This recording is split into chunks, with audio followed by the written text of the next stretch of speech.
have an idea, Father Bear said to Mother Bear, with the intention of making his wife feel a lot more positive on the current situation they spoke of. Listen, we're going to need to build a shelter underneath the floorboard. We'll need to stock up on supplies, of course. Oh, and, hold on, Mother Bear said, waving her hands towards her husband's wandering eyes. What supplies are we going to need besides a radio, Father Bear? Well, it's going to be dank and dark inside that bunker, so we'll most likely definitely need a flashlight. Possibly batteries. Yeah, batteries. And, Father Bear paused, thinking attentively to himself. Food? Little Bear said jokingly, thinking they were making up things along the way, but deep down he knew that what they were really trying to do. Ah, yes indeed, my bear cub, Mother Bear said, hugging her son tightly. Ah, how could I be so foolish? Father Bear shaking his head. Non-perishable food. We have vegetables in the garden. Problem solved. Exactly, Mother Bear said in agreement, nervously overlapping her cuffed paws repetitively. While Father and Mother Bear went off talking important business with one another, Little Bear told them he was going to go play with his friends. As he swung open the door and went off his way, "Hoo!" Owl said as he flew down to perch on a tree branch. Why, good morning, Little Bear. Good morning, Owl, Little Bear said with a pitiful sigh. What's wrong, Little Bear? Owl asked, concerned. You don't look like your normal self this fine, glorious morn. There's a war happening, Little Bear said as he sat on Mother Bear's rocking chair. They're talking about bombing the American West Coast, which includes the woodlands. Who is? Owl asked, confused. If you don't mind me asking, that is. No, Little Bear said, while wiping his nose clean, a tear slowly dripping down into one of his big brown cheeks. It's fine, Owl, really. It's all right. China's the one you're looking for. Oh, I wouldn't worry about that, Owl said, giving his friend a little light in this fog of darkness. Maybe they'll cast off their weapons and we can all live in harmony once more. Man, will anybody's needs be quenched? We're basically killing ourselves here. That's the problem, Little Bear said weakly. They want us to make a bribe that they're trying to trade for the majority of the fish that we catch to them. The only issue with that is that we can't ship the fish because of the long distance between us and them. By then, the fish would have already gone bad. As Little Bear went out explaining the matter to Owl, Duck and her nice and yellow perked-up feathers opened the white fence that separated them completely. Hi, Little Bear, Duck said as she slowed down midway to her sentence, upon looking at the scene in front of her. Hello, Duck, both of them said in a depressed tone. What's got you all at the bottom of the watering hole? Duck asked in a concerned yet cheerful manner. Did a cat get your tongue? Hey, Cat said with a bit of a temper upon that sudden outburst. I take offense to that. While Cat continued to bellow out his words behind her, Duck got flustered as she flew up in the air, before slowly and softly gliding down into the green short-grained grass below her.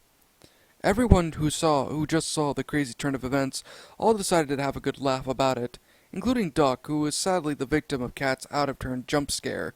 Even Little Bear decided to take his mind off of his own struggles and just live in the moment with his beloved friends entirely. What do we do today? Cat said, stretching his hind legs. Besides sleeping. I think, Little Bear said, putting a paw upon his chin, we should play astronauts. That sounds wonderful, Little Bear, Owl said proudly. Couldn't have agreed more, said Duck alongside the rest of what the partial half of the gang. Not soon after the children went to go play astronauts on Pudding Hill, Mother and Father Bear were putting matters into their own hands. Father Bear, all dressed in his nice fine linen outfit, walked towards his wife's frightful apparel. I'm off to the hardware store, my love, said Father Bear as he stepped towards the door, kissing his wife in the process. All right, dear. Stay safe out there, Mother Bear said to her husband with a bit of worry in her voice. I will, Mother Bear. You do the same, Father Bear said as he closed the door behind him, with one last loving glare towards his wife. On the outside of their cozy home, Father Bear could see his bear cub in the distance, playing happily in the meadow. The air around him smelled of large oaks and pine trees with a hint of wildlife, peeking its way across the hot, roaring sun and trees, respectively.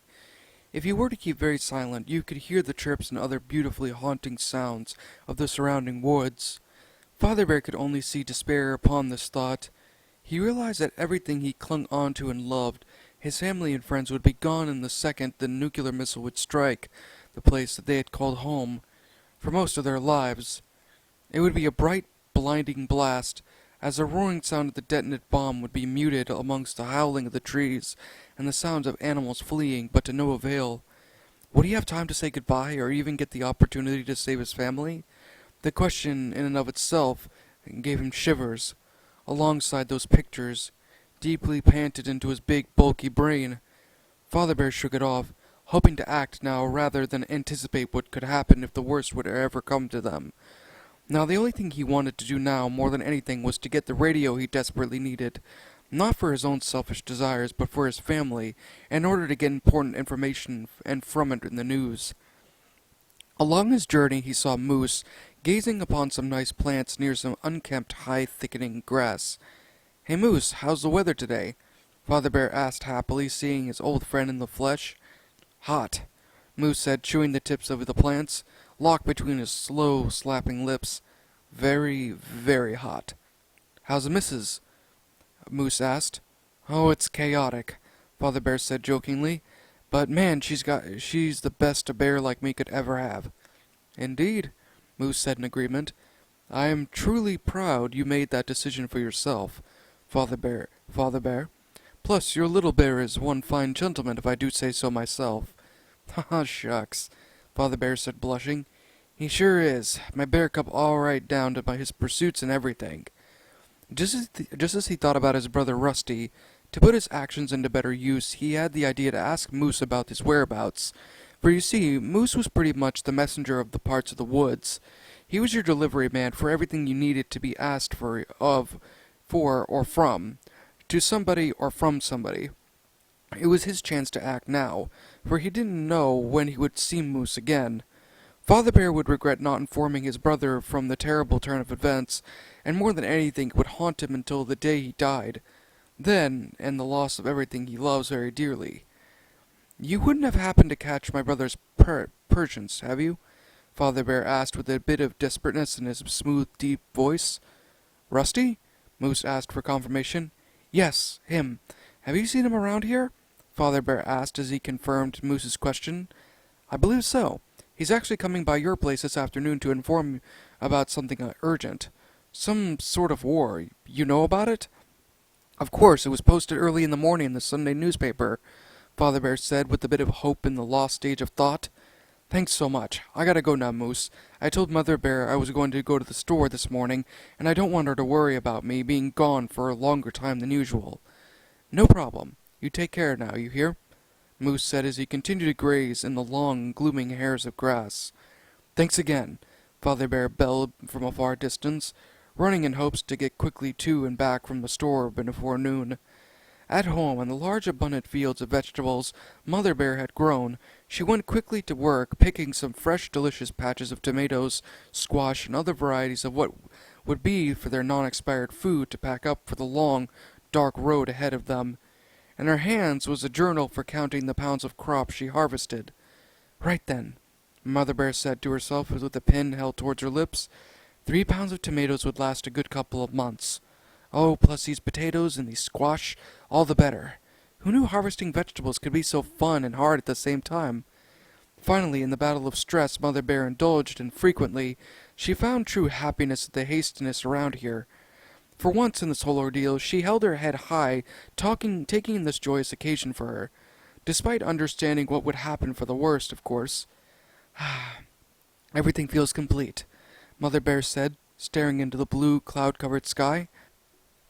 "I now understand what Father Bear meant by learning not to fear life, but to enjoy what it really is beside the darkness of it all. There is still a chance for it to blossom into something for the better. Hey, Mother Bear," Father Bear said as he opened up the back door. "I brought the radio. You should come and look at this. My, has technology changed for the better." "I'll be there shortly, dear," Mother Bear said. "Just let me finish the rest of my harvest." After picking up the rest of the crops from the plants themselves, she came to her husband's needs and was pretty impressed at what he saw. In her husband's large, husky hands laid the radio. It was an RCA-branded radio with a large antenna boldly standing tall upon its small base. Father Bear himself loved the design, as it reminded him of the American flag flying high amongst the rough ground and waters around the independent country before him. "Isn't it something, love?" Father Bear asked in astonishment. "It sure is," Mother Bear said. "Are you positive you can work it?" "Why, of course," Father Bear said proudly. "I mean, we use all the time at sea to speak with other captains, and whatnot. Looks like it even has a music station such as jazz. No more records for us," Father Bear said excitedly. "You know, I'm really going to miss our times dancing with the phonograph," Mother Bear said sorrowfully, reminiscing about how she first met Father Bear listening to one of her beloved instruments of music. "I mean, we had some great times with it to cherish and all, but it's going to be really hard to forget that feeling of nostalgia. However, new times call for new drastic measures, and I know you are going to make it worth all our while." Just before Mother Bear could give her beloved husband a kiss, someone rang the doorbell. "I'm coming," Mother Bear said as she dusted off her apron. "Hello?" Mother Bear said in shock while she opened up the door. "Well, Rusty, this is a big surprise you stopped by here this afternoon." "Rusty!" Father Bear exclaimed with joy as he quickly ran to the door and gave him a huge welcoming hug. "There's my little brother. Why don't you come in and make yourself comfortable? Before that, though, I would love to know how's life going for you in the woods." "Pretty good. I'm still a little bit afraid about what's going for the woods," Rusty said in a grimaced tone. "I know what you mean," Father Bear said in a soft, comforting tone. "It's about the war that's going on." "How'd you know?" Rusty asked, genuinely surprised at Father Bear's statement. "Moose told me," Father Bear said, continuing on explaining. "I asked about your whereabouts, and he told me you were coming by my house this afternoon regarding about the issues about fighting with China. Man, that Moose is surely a delight, ain't he?" Rusty said jokingly. "He sure is, brother," Father Bear said while he put a paw on Rusty's shoulder, all the more having a nice chuckle about the strange situation. "Rusty, would you like to have dinner with us?" Mother Bear asked sincerely. "Little Bear will be home soon." "Why, certainly," Rusty replied. "Thank you for your act of kindness."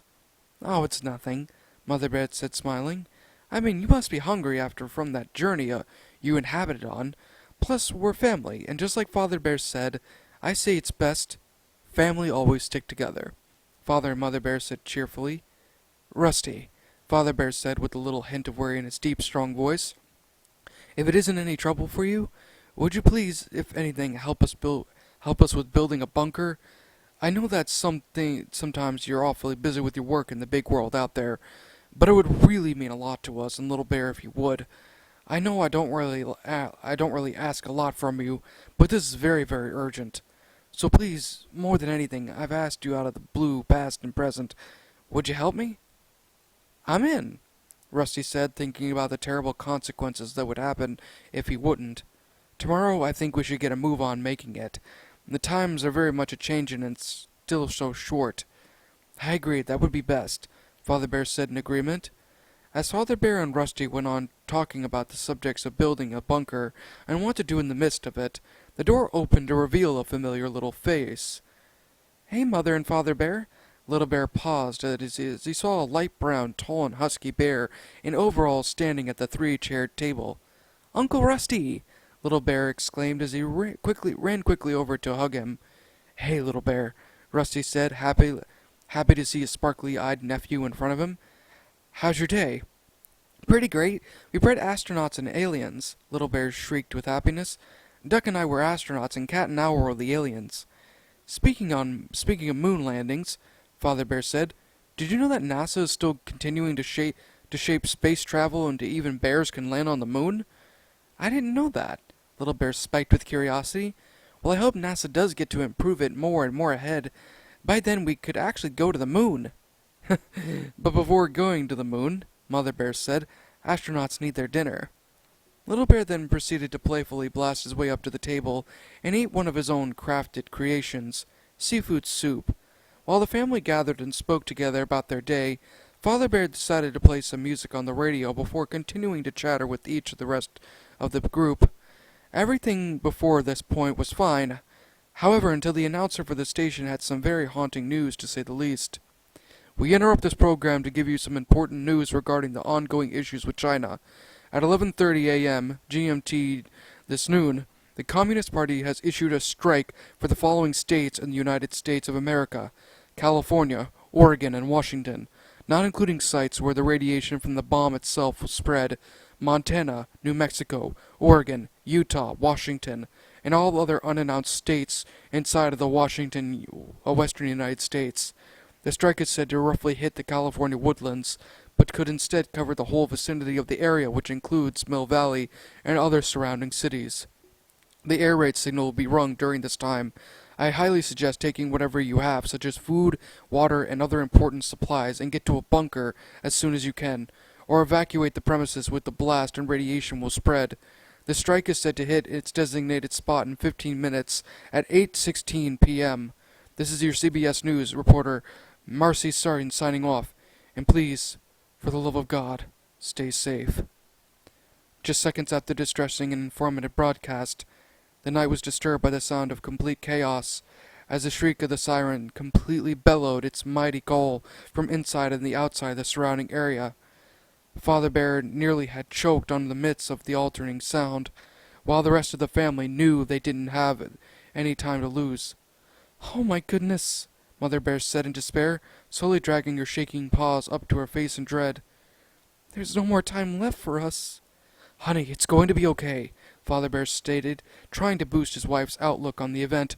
"Look, since the shelter isn't built, No," Mother Bear said as she stood up, now at eye level with Father Bear. "There's no excuses anymore. We need to leave now. For heaven's sake, my mother and father are probably trembling in their graves uphill from here." Mother Bear then got up from the table and went over to see Little Bear, now scared beyond compare at the shocking turn of events. "Little Bear?" Mother Bear called in a calming, mother-like tone. "Everything is going to be okay, my bear cub." I'm scared," Little Bear said while his childhood innocence started to decay. "I'm worried about my friends and us as well. What if we don't live out the rest of our lives? Do we have to suffer our fate to the hands of war?" "Of course not," Rusty said as he put a paw on Little Bear's shaking body, hoping to provide a little light on the dark subject matter. "Heck, our family is the greatest when dealing with problems in these parts of the woods. We'll survive this war together, no matter what happens." "He's right, you know," Father Bear chimed in. Yeah, Little Bear said, finding a little hope in this time of complete turmoil. "We're going to survive this one all right. Thanks, Uncle Rusty, for those positive words. Now I feel a lot better on this." You're well. Thank you, little brother," Father Bear whispered to Rusty. "Don't thank me. Just a motto to live by," Rusty replied with a small, charming wink. "All right, then," the Father Bear said, dusting off his paws. "Let's get going.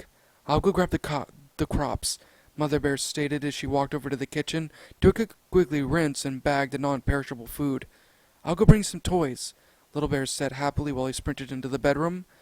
Not long after getting to work, Father Bear was alerted when he saw the arm of his old grandfather clock read 8:10 p.m.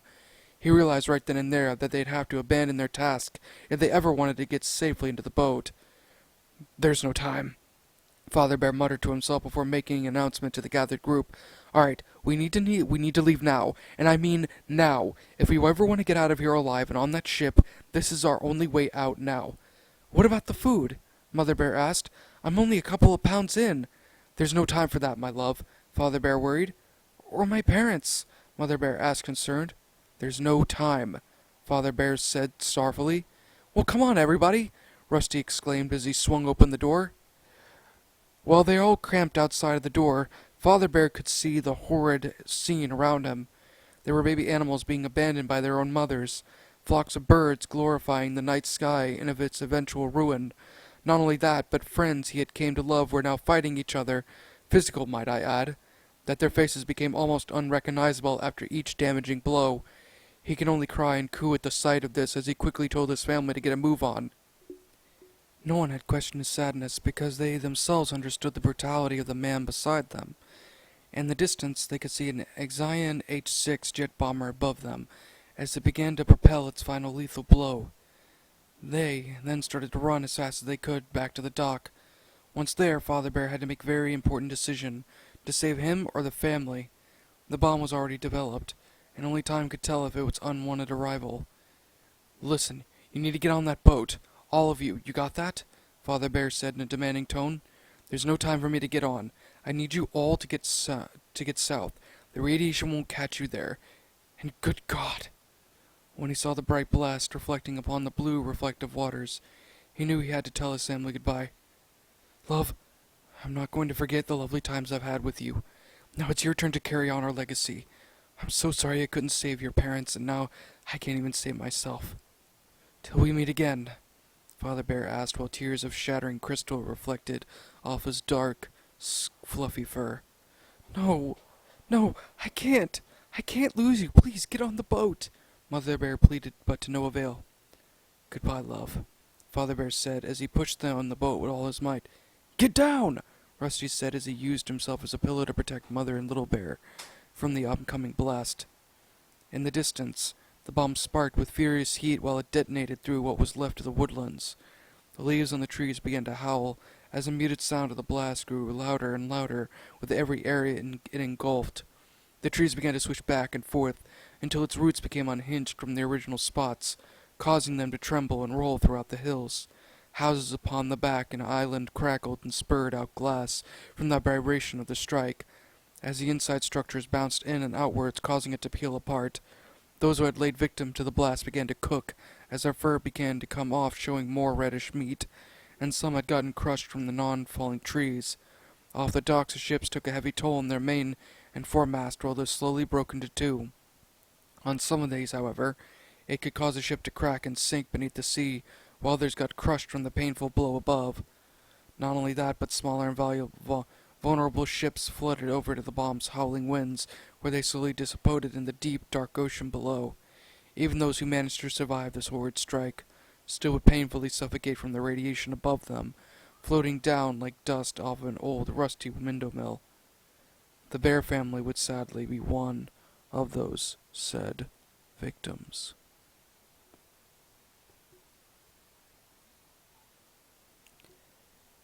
I'm gonna keep this review about as short as I can, due to lack of time and constraints, but to give a good quick review about the whole story, that My Little Shadows was Little Bear when, hang on people, I gotta get all the way up here, when the woods fall down, part 2, very likely the final part to this story. My final thoughts on the story? A really good second part. I'm gonna be honest here, but the ending, my goodness, that was rather upsetting, more or less. To sit there and see that all the work and everything that they've all went through, ultimately being completely and utterly useless because they're all dead at the end. I mean, that's literally what I want. That's literally what it said. I mean, maybe not in that words, but judging from the whole thing, it's rather obvious that everybody winds up dying in the end. And, you know, with that said, I mean, it's unfortunate, but you know what? At least it's definitely a different kind of concept, more or less. Specifically having to sit there and deal with, you know, like there's no happy ending with this. It's solely just a sad, dark, and depressing kind of ending, unfortunately. Which, again, I don't have a problem with. I find it to actually be kind of enjoyable, and a nice little, you know, breakaway, so to speak, from typical stories with happy endings. This one doesn't have a happy ending. Everybody dies in the end. The end. But, again, like I said, I'm keeping this review as short as possible, so I'm just going to summarize what I liked about the story. Great grammar, storytelling was good, the flow was good, very enjoyable, and really sad at the end. The negative sides, honestly, I don't really have anything negative to say with it. I kind of wish that there were maybe a few more parts discussing a few other things after the whole thing, but then again, if this is the ending to it, that's perfectly fine. But then again, if it isn't, then I'll make sure of it to let you guys know in a community tab. But with that said, if you guys enjoy, like I always say with these kind of things, this is simply my own personal opinion, and if you disagree with it, that's perfectly fine too. We're all entitled to our own opinions in regards to these creepypastas, and this is simply my own personal thoughts.